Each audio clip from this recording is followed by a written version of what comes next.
সবাইকে জয় যিশু। প্রভু যীশু খ্রিস্টের নামে পিতা ঈশ্বরকে ধন্যবাদ দিয়ে আমি আমার এই অনুষ্ঠান শুরু করছি। আমি আপনাদের প্রত্যেককে হৃদয় দিয়ে স্বাগত জানাচ্ছি আমার এই চ্যানেল জীবন্ত ঈশ্বরের মণ্ডলীতে। আশা করছি প্রভু যীশু খ্রিস্টের নামে আপনারা প্রত্যেকেই সুস্থ সবল আছেন। একমাত্র ঈশ্বরেরই গৌরব হোক, আমেন। আসুন আমরা প্রার্থনা করি। মঙ্গলময় পিতা, তোমায় ধন্যবাদ দিই তোমার এই পবিত্র জীবন্ত শক্তিশালী বাক্যের জন্য, যা তুমি তোমার এই জীবন্ত মণ্ডলীর সদস্যদের জীবনে উপচিয়ে দিয়েছ। তাই তোমায় ধন্যবাদ প্রভু। আমি তোমার কাছে প্রার্থনা করি যে তুমি আমাদের ঐশ্বরিক জ্ঞানের বৃদ্ধি করো, যাতে করে আমরা যেন তোমাকে সঠিকভাবে জানতে পেরে তোমার ইচ্ছা সকল বুঝতে পারি।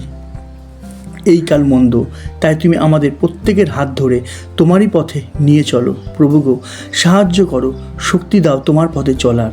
এই প্রার্থনা যীশু খ্রিস্টের নামে চাইলাম, আমেন। অনুষ্ঠান শুরু করার আগে আমি আরেকবার বলে দিই যে আপনারা অবশ্যই ঈশ্বরের এই জীবন্তবাণী শিক্ষাগুলো ছড়িয়ে দেবেন প্রচুর নতুন নতুন মানুষের কাছে, কেননা এটাই ঈশ্বরের ইচ্ছা। তাই হোক, আমেন। আসা যাক আজকের বিষয়। আজকের বিষয়, কেন আমি বাইবেল বিশ্বাস করব। আমি আবারও বলছি, আজকের বিষয়, কেন আমি বাইবেল বিশ্বাস করব।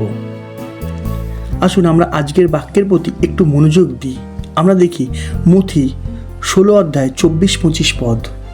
তখন যীশু আপন শিষ্যদিগকে কহিলেন, কেউ যদি আমার পশ্চাৎ আসিতে ইচ্ছা করে, তবে সে আপনাকে অস্বীকার করুক, আপন ক্রুশ তুলিয়া লোক এবং আমার পশ্চাৎগামী হোক। কেননা যে কেউ আপন প্রাণ রক্ষা করিতে ইচ্ছা করে, সে তাহা হারাইবে, আর যে কেউ আমার নিমিত্ত আপন প্রাণ হারায়, সে তাহা পাইবে। হালেলুয়া। দেখুন, প্রভুর পশ্চাৎগামী হতে পারলে আছে জয় অপেক্ষা অধিক বিজয়, আর মৃত্যুর পরে আছে অনন্ত জীবন। হালেলুয়া। কিন্তু আজ বেশিরভাগ মানুষই ব্যর্থ, দুর্বল, আর রোগ ব্যাধি আর সমস্যায় পরিপূর্ণ। এখন প্রশ্ন, কেন কেন কেন? কারণ আজ বেশিরভাগ মানুষই ঈশ্বরের ইচ্ছায় নয়, কিন্তু নিজেদের ইচ্ছায় জীবনযাপন করছে। আজ বেশিরভাগ মানুষই বাক্যের প্রতি মনোযোগ দেয় না।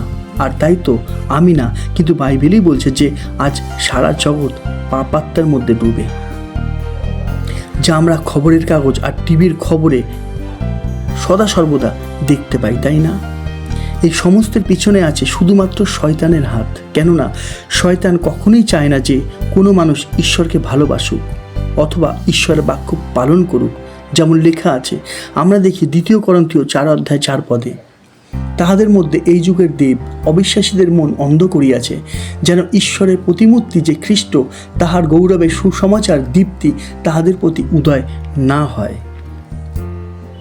আশা করি বোঝা যাচ্ছে। কিন্তু আমরা সবাই জানি যে ঈশ্বর আমাদেরকে মনোনীত করেছেন, অন্ধকার থেকে তার আলোর রাজ্যে নিয়ে এসেছেন, যা দৃশ্যমতে বোঝা কখনোই সম্ভব নয়, কিন্তু এটাই সত্যি। হালেলুয়া। যেমন ঈশ্বর আছেন, অপরদিকে তেমনি শয়তানও আছে, আর সে 24 ঘন্টায় মানুষের জীবনে কাজ করে চলেছে। তাই তো প্রভু ঈশ্বর তার জীবন্ত বাণী আমাদের জীবনে উপচিয়ে দিয়েছেন, যেন আমরা পালন করি আর রক্ষা পাই। কেননা একমাত্র ঈশ্বরেরই বাক্য আছে যা আমাদের এই মন্দযুগ থেকে রক্ষা করতে পারে। কিন্তু আজ বেশিরভাগ মানুষই ঈশ্বরের বাক্যের উপরে বিশ্বাস করে না, বাইবেলের উপর ভরসা রাখে না। বাইবেল হলো ঈশ্বরের বাক্য। বাইবেল যে আর 10টা বইয়ের থেকে আলাদা, আর বাইবেল যে সত্য, তার সবচেয়ে বড় প্রমাণ হলো প্রভু যীশু নিজেও এই বাইবেল থেকে অনেক বাক্য তুলে তার অর্থ পৃথিবীর মানুষদেরকে বোঝাতেন। তাই তো বলছি যে বাইবেল সত্য। আমরা দেখি মার্ক 7 অধ্যায় 9-10 পদ। তিনি তাহাদিগকে আরও কহিলেন, তোমাদের পরস্পরগত বিধি পালনের নিমিত্ত তোমরা ঈশ্বর আজ্ঞা বিলক্ষণ অমান্য করিতেছ। কেননা মসি বলিয়াছেন, তুমি আপন পিতাকে ও আপন মাতাকে সমাদর করো, আর যে কেউ পিতার কি মাতার নিন্দা করে, তাহার প্রাণদণ্ড হোক।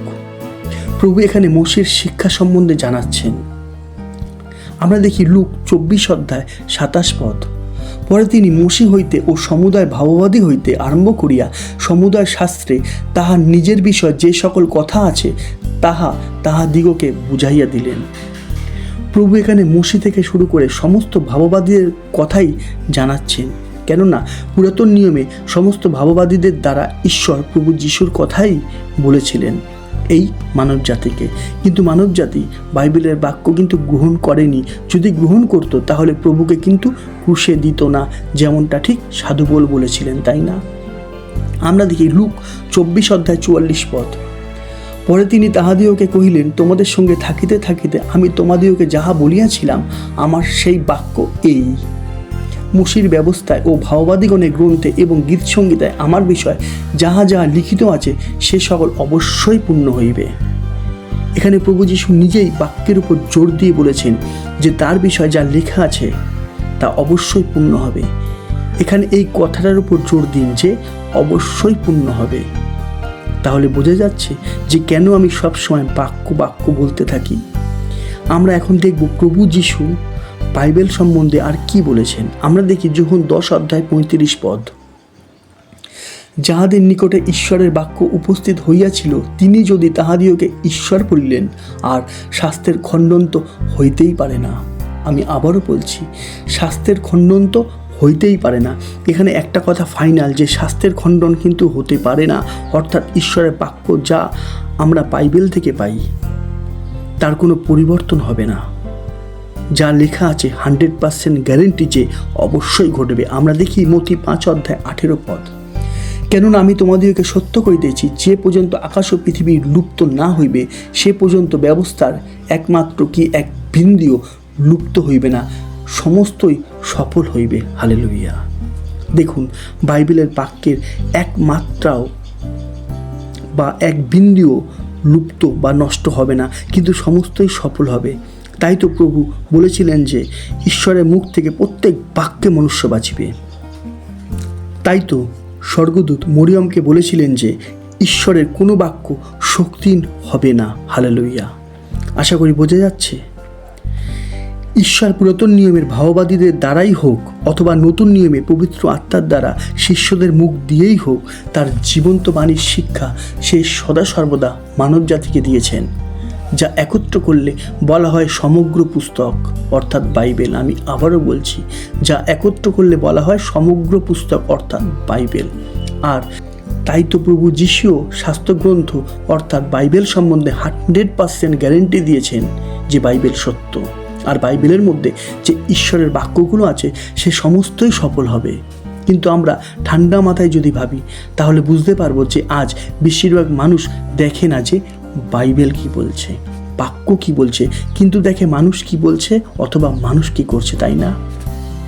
ঈশ্বরকে ধন্যবাদ দিই, কেননা আমাদের এখনও সুযোগ আছে, কেননা এখনও আমাদের শ্বাসবায়ু চলছে, তাই না?